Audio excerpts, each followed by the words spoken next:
Voilà. Et alors donc c'est bien une interdiction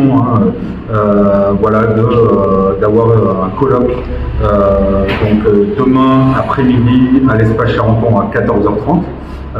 Sous la pression finalement de la rue, d'associations, comme dit la préfecture, d'associations de la gauche radicale, qui sont prêts à s'opposer violemment à la tenue d'un colloque universitaire. Ces associations, je rappelle, parce qu'il y a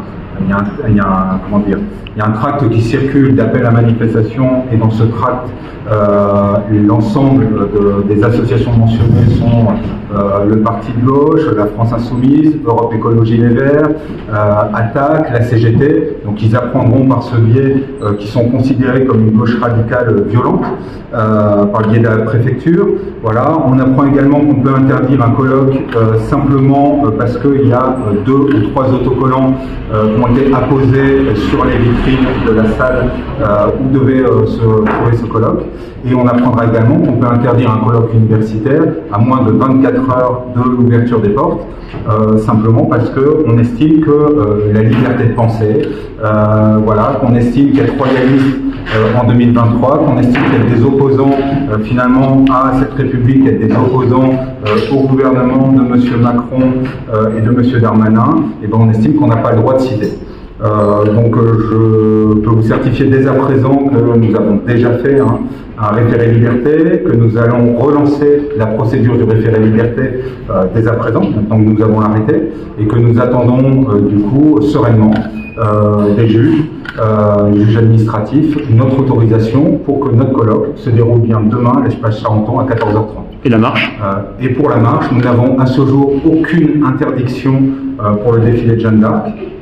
Voilà, donc est-ce que la préfecture attend également le dernier moment pour interdire finalement aux juges des libertés de statuer et de nous laisser finalement la possibilité d'un recours devant la justice administrative? On peut le penser. En tout cas, la marche aura bien lieu dimanche et on appelle tous les Français, tous les souverainistes, tous les patriotes à venir honorer Jeanne d'Arc à 10h, place de l'Opéra, jusqu'à la statue rue de Rivoli de Jeanne d'Arc. Si l'interdiction est confirmée et que les juges ne répondent pas, qu'est-ce que vous ferez? Alors nous sommes très très sereins par rapport à la justice, puisque ce document est un délit finalement de droit. On n'interdit pas en France en 2023, ou alors les lois ont drastiquement changé, un colloque, et on n'interdit pas en 2023 une manifestation familiale patriotique. Ou, dans ces cas-là, on se positionne finalement dans la grande histoire de France, où, comme je l'évoquais précédemment, a déjà été interdit le cortège de Jeanne d'Arc, donc c'était entre 40 et 44, par la Gestapo. Donc il faut choisir sans doute son camp par rapport à la liberté. Le camp choisi dès à présent, mais j'appelle finalement l'ensemble des amis de la liberté également à venir rejoindre l'Action française, à venir nous rejoindre lors du colloque demain après-midi, quand la justice aura pu étudier notre référé liberté, et nous rejoindre dimanche lors de la marche. Sur Jeanne d'Arc, vous disiez que si vous n'avez pas de réponse pour l'instant, ça traîne. Comment vous l'interprétez? S'il n'y a pas d'interdiction du cortège traditionnel de Jeanne d'Arc, si elle arrive au dernier moment, quelle est votre décision? Il y aura dans tous les cas un référé liberté. Après, ça sera dans un premier temps aux juges de donner leur accord finalement sur cette marche. L'Action française, je peux vous dire dès à présent, honorera Jeanne d'Arc dimanche. N'est-ce pas une bonne occasion pour vous, de l'Action française, d'apparaître comme des opposants de rue à Emmanuel Macron? Alors je crois que l'Action française, après un siècle d'existence, n'a plus besoin finalement d'avoir une publicité supplémentaire, tellement aujourd'hui Emmanuel Macron et la République dans son ensemble, et on le voit dans les urnes avec moins de 50% de l'ensemble des Français qui se rendent aux différentes élections, on voit un désaveu complet pour cette casse politique, on voit un désaveu complet pour cette République qui ne sait plus comment s'intituler. Dans ces documents de la préfecture, on parle de la tradition de la République. On a pu entendre parler des valeurs républicaines. Que sont des valeurs républicaines? Qu'est-ce que la tradition républicaine? On n'en sait rien. Cette République aujourd'hui, c'est une République de la répression. Est-ce qu'elle a toujours été une République de la répression? Pour nous, la réponse est oui.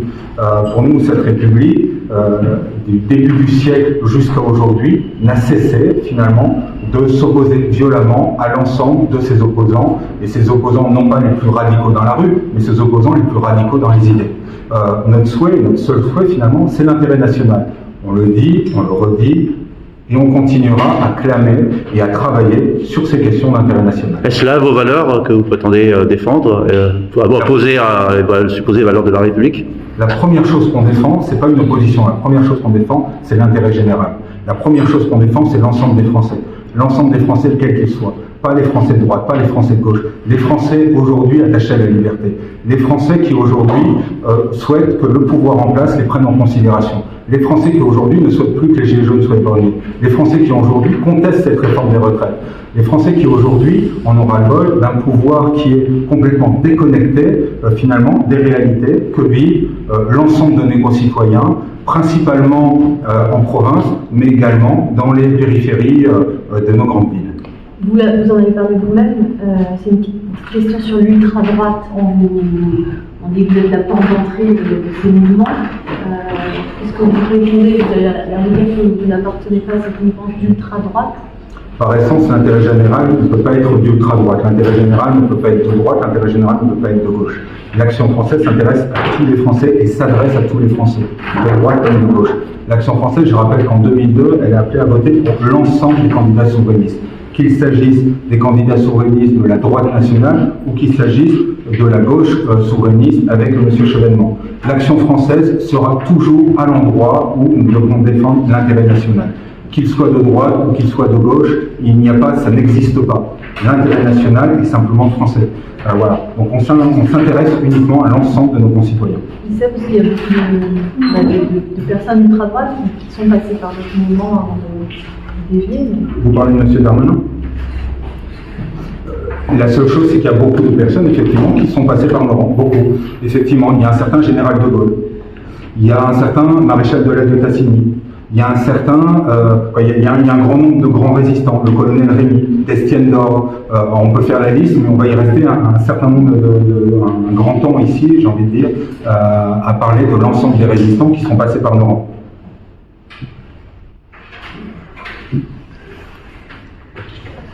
S'il n'y a plus de questions, merci.